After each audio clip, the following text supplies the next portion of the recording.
Parce que je viens de vous parler d'un dossier mystérieux, hein, Tommy? C'est vrai, c'est ce soir que ça se passe. C'est ce soir que ça se passe, ça fait longtemps que je voulais en parler, ça fait déjà 3 semaines que ça dure, alors c'est assez.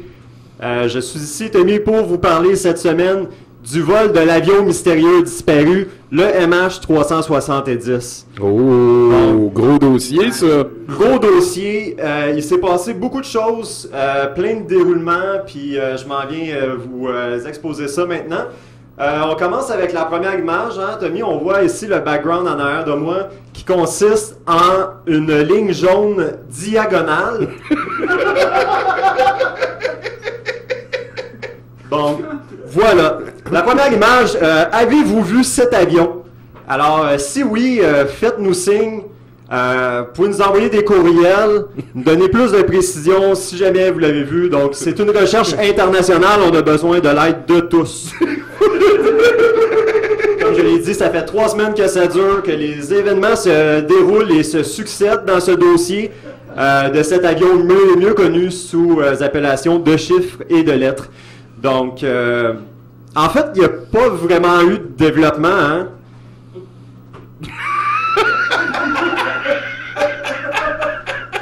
Mais j'ai 14 photos puis 8 backgrounds. Ok, deuxième image. Ce que nous savons, parce que nous savons quand même des choses. Alors, commençons par ce que nous savons. Pour ceux qui n'auraient pas suivi la saga du vol du MH370 et la fascination de la disparition de cette mystérieuse envolée qui suscitait des émotions et de la passion chez les téléspectateurs. Ce que nous savons vraiment, en fait, c'est que l'avion avait comme point de départ la Malaisie. Et c'est ça, fait que c'est ça qu'on sait.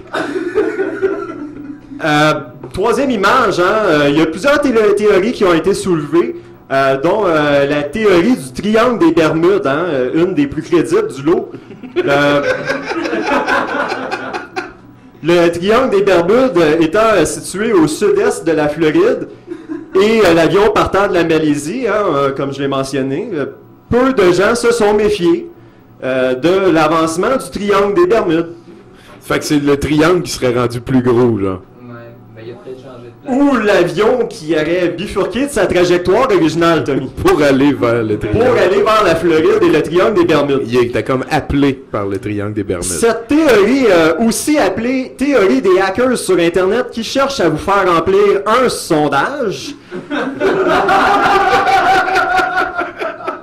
consiste à faire croire aux incrédules internautes que les passagers sont sains et saufs, tapant directement dans la psychologie profonde de l'être humain et de son désir d'image extrême et de happy ending.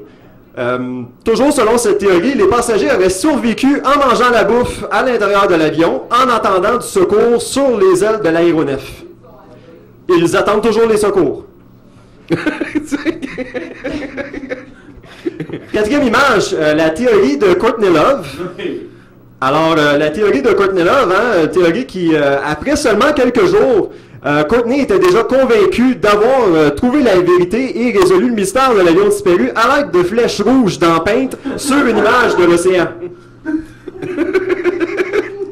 La théorie la théorie du missile à retardement, hein, aussi, qui était une autre théorie qui a été évoquée par plusieurs réseaux de télévision américains. La théorie du missile à retardement parqué à quelque part. Cette théorie du complot avance que l'avion se trouverait sans l'ombre d'un doute au nord du Pakistan, c'est-à-dire au même endroit que se trouve Osama Ben Laden.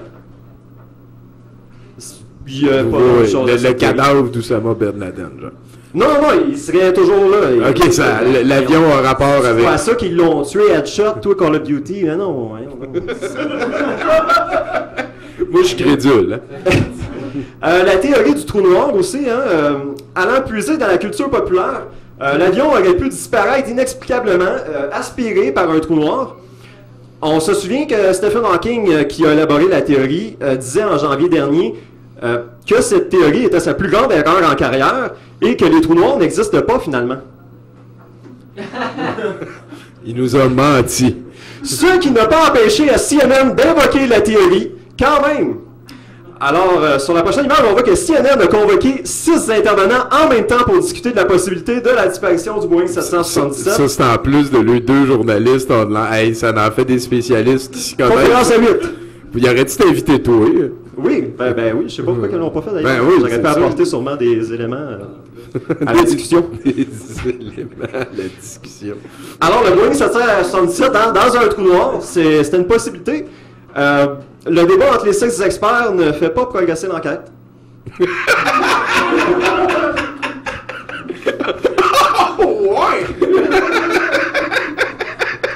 Alors, par la suite, un autre réseau américain confirme l'avion ne serait pas dans un trou noir. Oh, mais.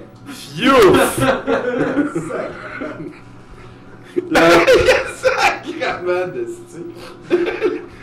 La prochaine théorie qui a aussi été avancée, c'est la théorie du centre magnétique de la Terre. Tout le monde le sait, hein? Oui. On voit avec les Ben en fait, Tommy, je vais te demander de passer à l'autre background, hein, parce que j'avais quelque chose de plus par rapport à la ligne jaune diagonale. Oui, la diagonale. Attends un petit peu, je suis pas encore habitué trop avec ça. Et voilà. On voit ici encore la ligne jaune diagonale. Oui, oui. Et d'autres éléments ici avec des lignes blanches. Il y a d'autres lignes. Donc, tout comme Courtney l'a avancé, hein, l'eau, ça bouge. Et puis, il y aurait probablement des vagues provenant du nord et des vagues provenant du sud, créant la ligne blanche ici. Et ça serait possiblement des débris, hein, on l'a dit souvent durant les 3 dernières semaines. Mais la diagonale, elle... C'est une ligne jaune diagonale. Effectivement. Au moins, on avance. Alors, j'étais rendu à la théorie du centre magnétique. Hein, le centre magnétique qui est environ ici. Et l'avion, il serait aspiré. Et ça serait attiré, hein, c'est en métal, l'avion. Donc, l'autre image, c'est l'image d'un puissant satellite australien, hein, qui vient apporter du concret dans l'enquête. Enfin! Enfin! On avance avec précaution que le débris ferait environ 24 mètres. Une image d'un satellite chinois beaucoup plus précise du possible débris est publiée peu après, précisant que le débris mesurerait environ 22,5 mètres. L'enquête progresse. Alors, la théorie aussi, hein, de se faire un grandeur nature n'est pas à exclure, mais de battleship. Donc, ce qui a amené la communauté internationale dans un grandeur nature de battleship de la coopération. Notez que l'on ne voit pas les sous-marins, hein, sur la photo. Ce sont bien évidemment les plus furtifs, le sous-marin étant le ninja des bateaux. C'est vrai. Et oui, Tommy, effectivement, sur cette carte-ci, c'est le moment en fait où je vous pointe une carte qui est compliquée, vous donnant l'impression que je vous informe sur un sujet d'actualité majeur, d'importance. On remarque une autre diagonale aussi, là. Et une autre diagonale, mais dans d'autres sens. Donc, ce qui mêle toutes les cartes. Toutes les cartes. T'es con. Alors aussi, une autre théorie qui a été avancée, c'est bien sûr la théorie de la carte du ciel. Donc, en entrant sûrement dans un ordinateur super puissant, les coordonnées de l'avion, la latitude, la longitude, ainsi que l'heure de disparition de cet avion. C'est une théorie, par contre, qui demeure très mystérieuse, la Lune étant en Neptune. Et on y révèle aussi la possible malveillance, ainsi qu'une influence négative pour les vols aériens. Donc, c'est avoir ce qu'on a appris avec su, il n'aurait pas décollé, genre. C'est tout le temps ça, hein. Faut faire sa carte du ciel avant de partir en voyage. Et voilà, faut pas la faire après, là. Donc, pour ma dernière photo, hein, hashtag prions pour le vol MH370. Je vous encourage à utiliser ce mot-clic sur Facebook ainsi que sur Twitter. Hashtag prions pour MH370. Donc, il te reste un background aussi, duquel... Oui, c'était le dernier background. En fait, ça consiste à une constellation qui a été invoquée en faisant les lignes aussi. C'est la constellation du Cygne. Donc, c'est un signe qui semble plongeant. ce qui n'augure rien de bon, Tommy. Puis regarde à droite, ici, on voit un début de diagonale. Sur la droite, c'est... on passait là, l'autre diagonale, la ligne jaune. Exactement. On sent qu'il y a quelque chose de louche. Et donc, tu vas nous ramener des nouvelles. Pour l'instant, on ne peut que prier. Oui, Tommy, il y a une information qui venait juste d'entrer aussi. Je voulais faire les nouvelles locales. Par contre, j'ai une autre information qui vient tout juste d'entrer. C'est tout chaud, en fait, parce que là, j'ai fait la chronologie des événements. Toujours pour le vol MH370, hein? T'as l'image, Tommy? Oui. Donc, Justin, toujours aucun débris retrouvé. C'est les Chinois qui l'ont affirmé aujourd'hui.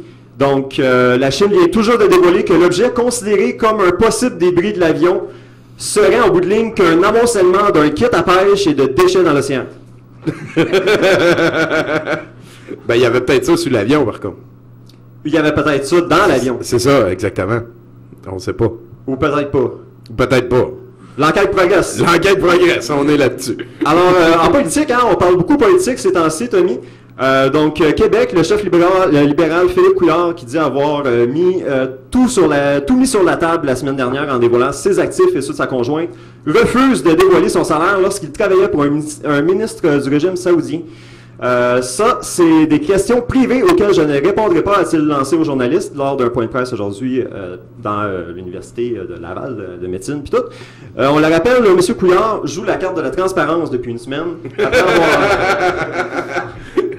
Après avoir joué cette carte en cette fin de campagne électorale, M. Couillard est maintenant sans contredit all-in.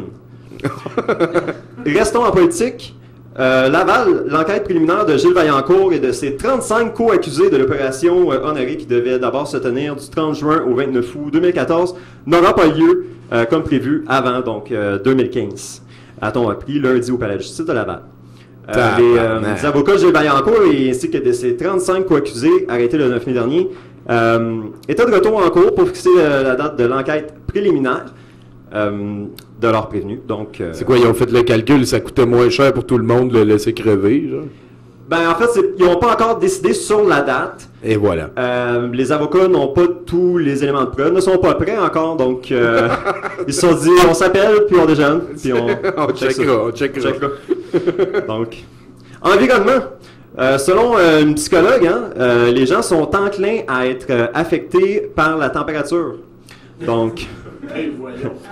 Sortir de la maison, hein, oui, c'est environnement, hein, je le rappelle. Donc, sortir de la maison, apercevoir les terrains couverts de neige et être saisi par le froid, ce genre de situation va certainement vous arriver encore et affecter notre morale. Donc, alors ne sortez pas de la maison, les gens à la maison, c'est... Vous mettez votre morale en risque. Non, c'est pas vrai, la psychologue conseille de sortir justement, hein, de profiter de la vie. Et aussi, il faudrait éviter, parce que hein, ça fait beaucoup de bruit sur les réseaux sociaux, et il y a un effet de contamination avec les réseaux sociaux, parce que tout le monde en parle. Hein. Ouais. Donc, évitez d'en parler, hein, évitez le sujet, serait l'approche à adopter. Donc, on évite de rappeler à tout le monde qu'il neige en hiver. On ne peut pas en parler. Ok, c'est bon. Hashtag, on peut pas en parler. Et la nouvelle la sportive la plus importante de la dernière semaine, donc football, hein, un record qui tombe à point. L'ailier défensif David Ménard a remporté l'épreuve du développé couché avec 33 répétitions. David Ménard a choisi le bon moment pour son épreuve, hein, du développé couché avec 33 répétitions. C'est pendant le camp d'évaluation de la Ligue canadienne de football. Ménard sait que plusieurs défis l'attendent pendant la saison et qu'il devra faire plus que pousser des objets lourds devant lui. Il est conscient qu'il devra aussi courir et effectuer des déplacements latéraux et il se dit prêt à compléter d'autres tâches connexes reliées à son sport. Superbe. Merci beaucoup, Fred. C'était vraiment un gros dossier cette semaine. On espère te voir aussi souvent que la semaine prochaine là-dessus. Un petit dernier clip. 70% pour 100%.